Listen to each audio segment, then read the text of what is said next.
একজন প্রবাসী, যে কোনো একজন বিদেশিকে একবার জিজ্ঞাসা করো, ছেলেরা জিজ্ঞাসা করো একজন প্রবাসীকে যে টাকাটা জমাইতে কি পরিমাণ কষ্ট, কলজাটা মাটিত লাগিয়া যায়। আমি নিজে দেখছি তো অসংখ্যবার হজ উমরার মধ্যে কত মানুষ দেখলাম কি কষ্টে টাকা রোজগার করে, 12 ঘন্টা ডিউটি করে, 12 ঘন্টা টানা, ওইখানে কোনো ফাঁকিবাজি নেই। 12 ঘন্টা ডিউটির পরে হোটেলের নিচে, বিল্ডিং এর নিচে, আন্ডারগ্রাউন্ডে একটা রুমে 12 জন 14 জন একটা সাদ্দুর বিছাইয়া মাটিত শুয়ে, নিজেরা রাইন্দা খায়, নিজের জামা কাপড় নিজেরা ধোয়, একটা ট্যাবলেট। এক ছেলে একদিন আমারে কইতেছে, হুজুর আজ 11 বছর বিদেশ, একটা ট্যাবলেট জীবনে কেউ কোনোদিন নাই, কিন্তু খুললা দিল, সব নিজেরটা নিজে করতে হয় হুজুর। কত সময় জ্বরে, মাথা ব্যথা, এই পাশ ওপাশ কাতরাই সারা রাত, বিবি নাই, সন্তান নাই, বাবা নাই, মা নাই, কেউ যে একটু আদর করে হাত বুলায় দিব, এই মানুষটাও নাই, ওই পাই বসে বলে না ভাই। এরপরে এক ছেলে আমার একদিন কইতেছে, হুজুর আমি কোনোদিন যদি কেউ একটা মুরগি এমনি দেয়, কেউ যদি একটা বার্গার দেয়, কিছু একটা দিলে খাইয়া রাত্রের আর রান্ধি না, এই পানি কদ্দুর খাইয়া শুইয়া লাই, যে কি শরীরের ক্লান্তি, এই কষ্ট করে বাপ এই জমানো টাকাগুলো দেশে পাঠায়, সেই টাকা তুমি 2 আঙ্গুল দিয়া মোবাইল টিপে শেষ করে নেবে। হ্যাঁ, এটার কি কোনো শেষ নাই বাবা? আজকে ফিলিস্তিনের মুসলমান জীবনে, তাদের 7 বছরের বাচ্চা জীবনে কি ভাবছে এই পরিণতি দেখতে হবে? 12 বছরের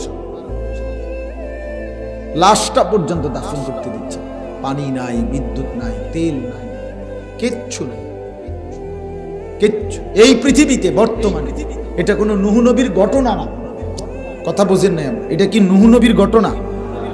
তো বলো না বাবা, এটা তো এই মুহূর্তের রানিং, এই সেকেন্ডের ঘটনা, চলমান ঘটনা। তাহলে আর কত লাশ দেখলে, মুসলমানের আর কত জুলুম দেখলে তুমি মুসলমান, তোমার কলিজার ভিতরে ভয় আসবে? আমি বুঝি না, আমি বুঝি না। নিজেদেরকে তো এখনো মুসলমান আমরা ভাবতেছি, তাহলে মুসলমানের পরিচয় কি ছেড়ে দিবেন শেষ পর্যন্ত? কথা বলেন না কেন? আল্লাহকে ছেড়ে দিলেন পুরা, তাইলে যদি মুসলমানের পরিচয় রাখতে হয় তো টিকবেন কিভাবে? মাত্র 92 লাখ ছেলেরা, আমার কথা শোনো, রাগ হইও না, আমি তোমার একজনেরই বলি, মানে রাগ হইও না বাপ, বলুন না কেউ নাই, বলুন না কেউ, মা বাপ চাইয়া থাকে শুধু, সন্তান নষ্ট হইতে হইতে পয়সা গন্ধ ছুটছে। আমি জানি তো সব, অনেক মুরব্বীরাও জানে না মুসলমানের ছেলে মেয়ে এখন কি করে, কি করে। এক একটা মোবাইলের ভিতরে ছেলেদের, এই যে ছেলেটা 1 ওয়াক্ত নামাজ পড়ে না, তার হাতে যে বড় মোবাইলটা, সে কি করে আপনি বোঝেন না? হ্যাঁ, আপনি বোঝেন না এটা? সে করেটা কি? পৃথিবীর সমস্ত নোংরামি, সমস্ত উলঙ্গ ছবি, সমস্ত বেহায়াপনা সারা দিন সারা রাত করতে থাকে। সমবয়সী বন্ধুদের আড্ডায় একই কথা, একজন আরেকজনকে দেখাইতেছে একই জিনিস, একই আলোচনা, শুধু নারী, শুধু জিনা, শুধু ব্যভিচার, শুধু অসভ্য কথা।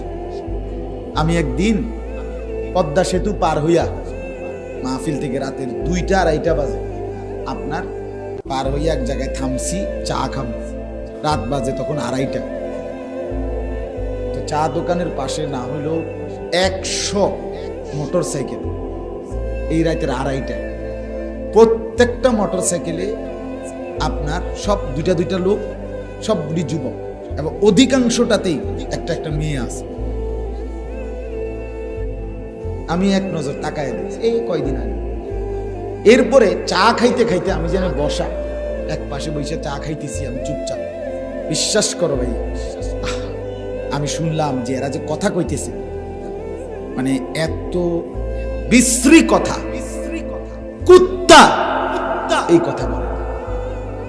কুত্তা, কোন শুকর এমন কথা বলতে মানুষের বাচ্চা। এরা সব হিন্দু না, এগুলো সব হিন্দু, মুসলমানের বাচ্চা। চাচা এরা মুসলমান, এদের মা কোথায়, এদের বাবা কোথায়, এদের রাত কাটে কোথায়? আপনারা দেখেন আপনাদের ছেলেদেরকে, চাচা আপনি বুদ্ধি খারাইয়াছেন, আপনি দেখেন নাম বেনামাজি কয়জন আর নামাজি, আমনও চিনবেন। আমারে কোন এখন দায়িত্ব দেন, আমি অপদার্থ বেনামাজি ছেলেগুলো দাঁড় করাই, ইনশাআল্লাহ আমি যদি 100 জন দাঁড় করাই 98 জন ঠিক হবে আশা করি। যাদের কপালে সেজদা নাই তারা আর জানোয়ার কোনো তফাৎ নেই। সেজদাবিহীন যুবক, তোর চেহারা দেখলেই বোঝা যায় তোর সাথে জানোয়ারের কোনো তফাৎ নাই, হাইওয়ানের সাথে কোনো তফাৎ নাই। পেশাব করে পানি নাও না, একবারও প্যান্টে আর লুঙ্গিতে পেশাবের ফোঁটা জমতে থাকে। আরে ছেলে, রাস্তার কুত্তা দেখো না, তোমার লগে যে মিলছে, কোনদিন কুত্তা দেখো নাই? কোনদিন কুত্তা মুতে দেখো নাই? কুত্তা মুততেও তো পানি লয় না, তুমি জানোয়ারও তো পেশাব করে পানি নিল না। হ্যাঁ, নিজেকে চিনলা না? এদ্দুর পরিচয় কি মানুষ ভুলে যায়? আত্মমর্যাদা, আত্মসম্মান, আত্মপরিচয় আমরা এতটা হেরে গেলাম। আমরা মুসলমান, আমাদের নিজস্ব কোনো চুল থাকবে না, আমাদের নিজস্ব কোনো পোশাক থাকবে না, আমাদের নিজস্ব কোনো চেহারা থাকবে না, আমাদের নিজস্ব কোনো নিয়ম কানুন কিচ্ছু নাই আমাদের। মানে আমরা আলাম একেবারে অসহায়, আমাদের কিচ্ছু নাই।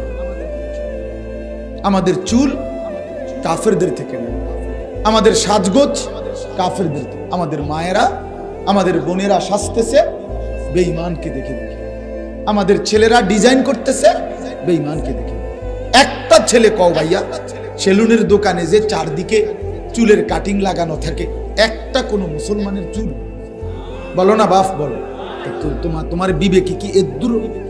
তোমার বিবেকে, তোমার দিমাগের মধ্যে কি শয়তানে মুছছে? হ্যাঁ, তোমার দিমাগ নাই? তুমি মার দুধ খাও নাই? তুমি একবারও জিজ্ঞাসা করলে না? বছরের পর বছর, মাসের পর মাস